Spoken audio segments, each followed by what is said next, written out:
What's up, guys? Welcome back to the Team Solemn Circus live video. On the left side here, we have Mimighoul going up against Ryzeal Fiendsmith on the right side. This is going to be the deck to beat this current format. It's the new Snake Eyes.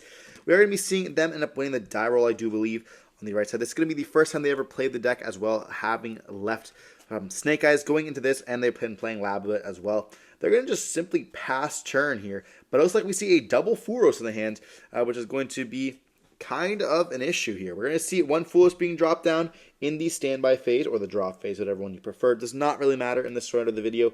We are going to be seeing a Mimighoul Slime going to be activated, giving our opponent there, and they do chain another Full Roast there. Making sure that we still get our double draws here.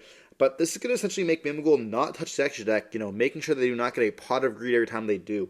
But yeah, we're now going -2. We're going to see Dragon going to activate the effect, allowing us to search the deck for one of these spells. Here, either going to be a Maker or the Field Spell. And they are thinking on this. I do take a second to look at that Full Roast itself. Now, what the good part is, if they do start with a normal summon of a dragon, they are not going to go up into any of their unicorns, stuff like that. So it's going to kind of allow them to play at a lot of a lower level, I guess, of a ceiling, I should say, unless they start off with any of the other stuff. We do see them end up searching for that field spell here. Now, the field spell will allow them to be able to search every single turn. So when you're playing a grind game, which you are going to be obviously seeing, they double Full Roast you here. They're going to be down 2 cards if you don't let them have any draws.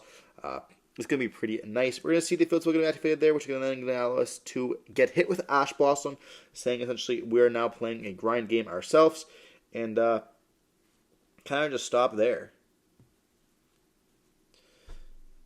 We're going to see them just pass turn on this. Now down 3 cards here for essentially nothing. We just wasted 3 cards, and we now have a battle phase, but it's back to our turn 0 here in this case. The Mimighoul player kind of hasn't lost anything either. We're going to see them flip up the Mimighoul Slime, which is now going to activate the effects, allowing us to summon one from the deck here. And we're going to be able to take the Mimighoul Slime. And we do kind of have a kind of negate on the field, I guess, like no normal summons available because we do have that dungeon there. Then we're going to be seeing the room being searched off of the dragon for the follow-up turn, or a discard if you wish. We're just going to pass turn on that as well. Yeah, I don't even know what we're doing, flipping up Slime there at all. I definitely don't feel like that was the right card to do, but maybe we draw into another Full Roast there, or a Prelia, and we kind of have to kind of see. We're going to be seeing a Master being normal summoned here, which can then activate the effect, allowing us to search for the Mimighoul Fairy. And at this point, it definitely is Mimighoul's game, but we're just going to be looking at those cards and making sure that we see how they end up getting game there. If we haven't seen it before, it's going to kind of help us quite a bit. So we do see an overlay there of the Fairy as well as the armor for going, not the armor, the slime, I should say, to go up into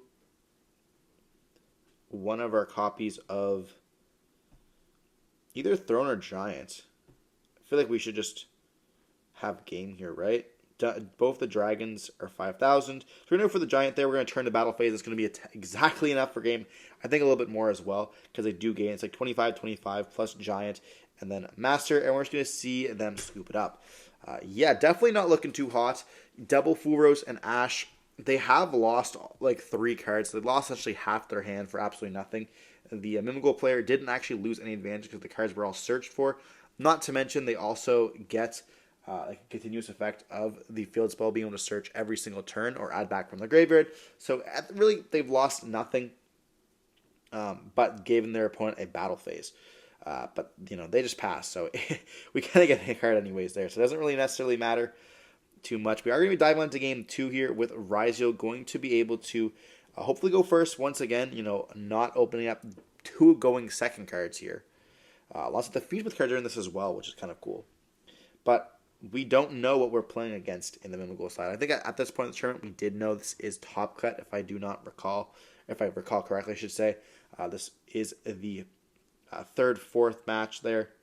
So the winner of this ended up getting 3rd place, which you guys have seen the Mimighoul deck profile yesterday. You guys will know that the result of this match. But when you don't open up any Ryzeal cards, it's kind of hard to play the deck. Consistency is very much of a key, which is why when the new Maze set drops, the searcher for the Tachyon stuff kind of helps with this deck extremely well. You want to search for any one of your monsters. Essentially gives you 3 more Bonfire in the deck, which is why a lot of people wanted Bonfire end up getting hit on the previous list, because it just makes Ryzeal a lot more consistent for a deck that's already very, very powerful. But diving on to game 2, we're going to be seeing Ryzeal going to be starting off once again with a normal summon of a Lacrima. Lacrima will be able to dump from the deck either the Trap or an Engraver here.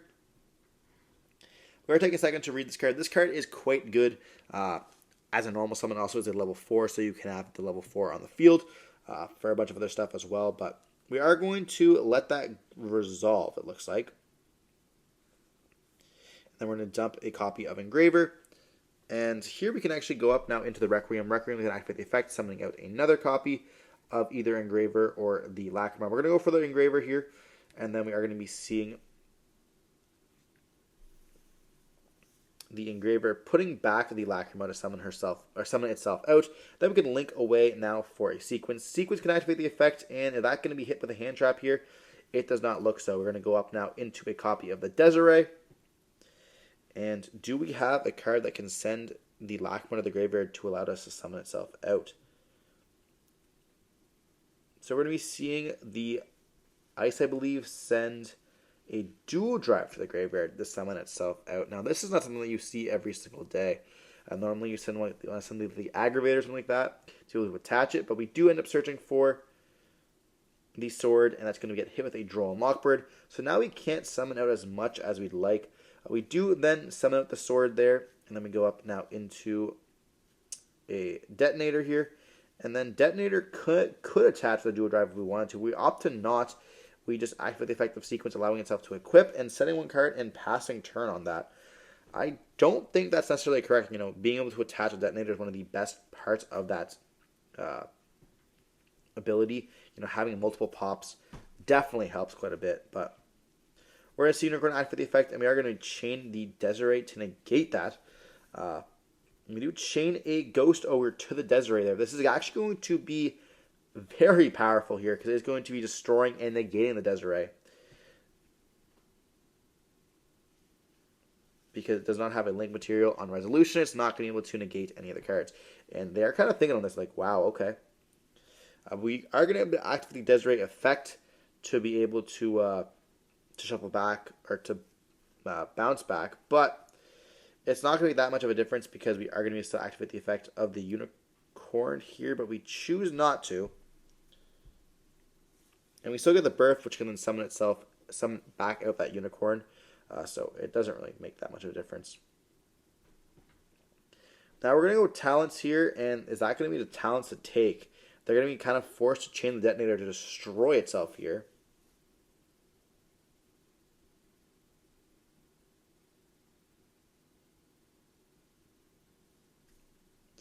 Yeah, so we just chain the Detonator to destroy itself.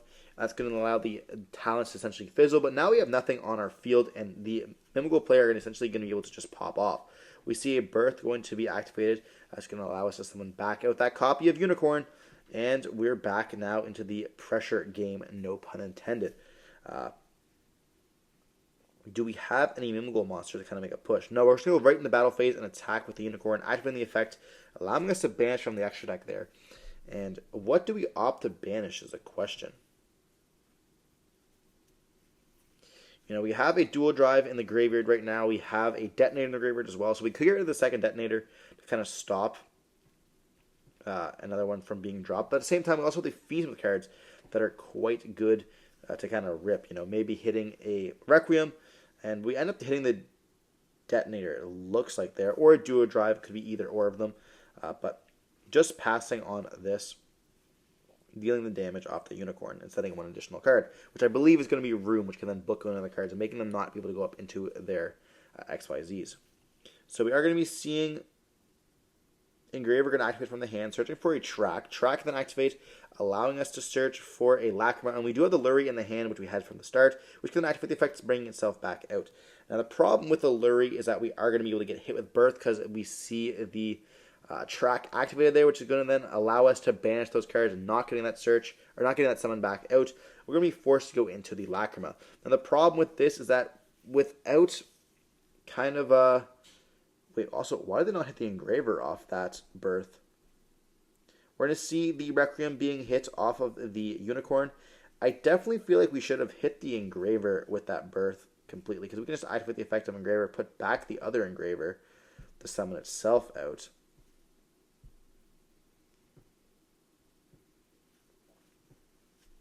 Because we dump an Engraver off the Lacrima, I should mention. That's kind of how the second Engraver got hit there.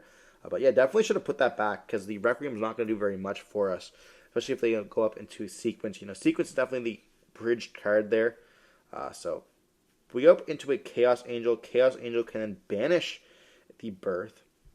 And then we're going to go Battle Phase attack with the Unicorn. They're going to activate the Room, which can book that face down. But they do opt to Ash this here. Stopping Room altogether and leaving just their face down card as their only unknown. We're going to go normal summon out the Master here. And is this enough to kind of threaten this board is a question. We're going to see a Dragon going to be searched. Activate the Dragon, giving it to their opponent here. And now if we find a way to flip this face up, we are going to have quite a bit of a problem here. The Master will be able to flip them face up during the opponent's turn here. We're going to take a second to read both Mimighoul monsters. Master has the ability during their opponent's turn to be able to flip up one of those monsters there. And that's going to be able to deal with the Chaos Angel quite well. So we're going to be seeing the Engraver putting back to summon itself out. Now, why would we not flip Dragon first is the question. Do we just not know about Master's effect to flip it face up? I feel like if we did, we would flip up the Dragon first, but Todd's really the one that plays Mimighoul at locals. Sometimes another player plays it as well, but it haven't really been showing up a lot lately. I'm not entirely sure what other Mimighoul monster is the one closest to us here as well, but I also don't know what the face down trap is either. So lots of unknown cards from me. Or from us, maybe we should know what the Mimighoul monster that is closest to us is. We did see it when they activated the effect. I just didn't catch it there in the recording myself. But, all we have from the Mimighoul side is a Room in the Graveyard and a Master being able to flip it face up. So we have kind of two books here, which is going to be pretty nice. I guess reverse books, whatever you want to call them. Book of Sun. But they are thinking on this.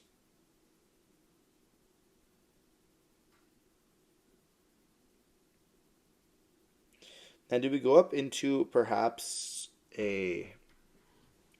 No, you want to leave that on the field, I feel like. Going battle phase and then making them kind of do stuff, it's kind of rough. But we definitely did not know what Master's effective book, for sure.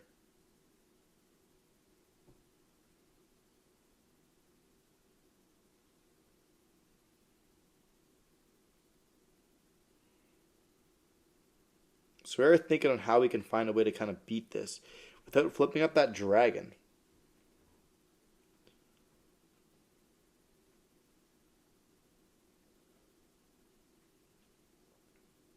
They're explaining it there, so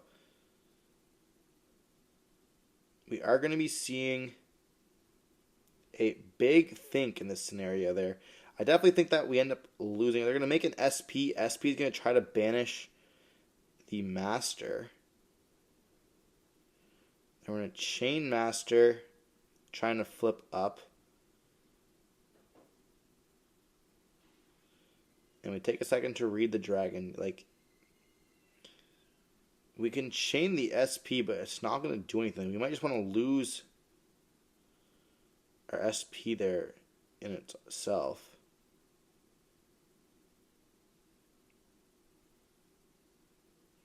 Yeah, Mimighoul being a control type deck, and if you just don't really know how they control you, it's a ride for sure. Yeah, Master is pretty nice if you don't really know what the card does.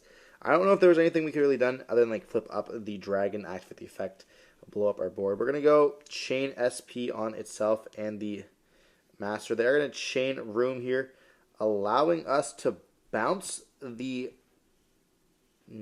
Master back to the hand here. And they're going to flip up the Archfiend instead. That's going to give it to our opponent, let him draw, and we discard a card. And we do discard a Veiler there. And